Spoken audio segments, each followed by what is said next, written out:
Brahmapur jail रु सर्तमूलक जमीन रे बाहरिले गंजाम जिला बीजेपी युव मोर्चा सभापति सोमनाथ पात्र। जेएमएफसी रूराल कोर्ट तांकु सर्तमूलक जमीन प्रदान करिसेंती। जेल रु बाहरिबा पोरे सोमनाथ को शह शह युव मोर्चा कर्मी भव्य स्वागत जणाइथिले।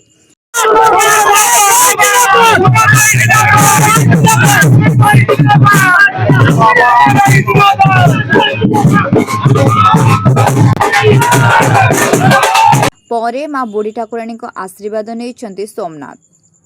शनिवार शिशु श्रमिक उद्धार कार्य समय पुलिस को बाधा देवा एवं दुर्व्यवहार करने अभियोग रे गंजाम जिला बीजेपी युव मोर्चा सभापति सोमनाथ पात्र को गिरफ्त करिथिला गोपालपुर थाना पुलिस। गिरफ्त परे तांको कोर्ट चालाण करा जायथिला। एहा परे जामीन आवेदन उपरे सुनानी करी जेएमएफसी रूराल कोर्ट सोमनाथ पात्र को शर्तमूलक जामीन प्रदान करिसेंती। जामीन मिलिबा परे ब्रह्मपुर जेल रु बाहरी थिले सोमनाथ जेल रु बाहरिबा खबर पाई जिल्लार विभिन्न स्थानरू शह शह युव मोर्चा कर्मी ब्रह्मपुर रे पहुंचीथिले। सोमनाथ को फूलमाला पिंधेबा सह नाराबाजी करी समर्थक माने स्वागत जणाइथिले।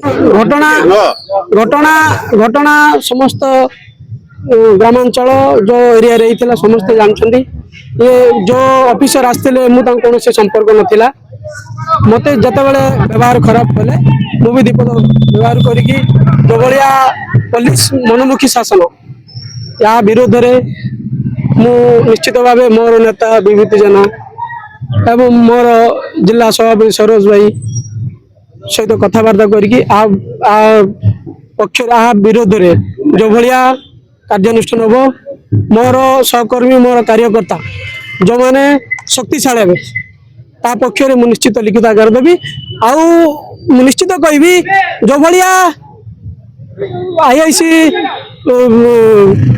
जो एसपी आउ आईआईसी और सदर जो मैडम थिले कि संपर्क एत निबिड़ संपर्क कौन लोक मुझे देखुली आज ये नुआ अनुभूति शक्तिशाली हम जिला युव मोर्चा एवं गंजाम जिले को निहारा संगठन रे सुदृढ़ हम। जेल रो बाहरिबा पोरे सोमनाथ पात्र मां बुढ़ी ठाकुराणी मंदिर रे पहुंची मांकर आशीर्वाद नैथिले। तेबे शिशु श्रमिक उद्धार बेले पुलिस को बाधा देवा अभियोग एवं एहाकु नै होइथिबा गिरफ घटना एबे चर्चा रे रहिछि। शर्तमूलक जामीन रे जेल रु बाहरिबा पोरे समर्थकंक भव्य स्वागत एवं मां बुढ़ी ठाकुराणी आशीर्वाद नहीं गंजाम जिला युव मोर्चा सभापति सोमनाथ पात्र। ब्रह्मपुर गोपाल कृष्ण रेड्डी रिपोर्ट गंजाम समाचार।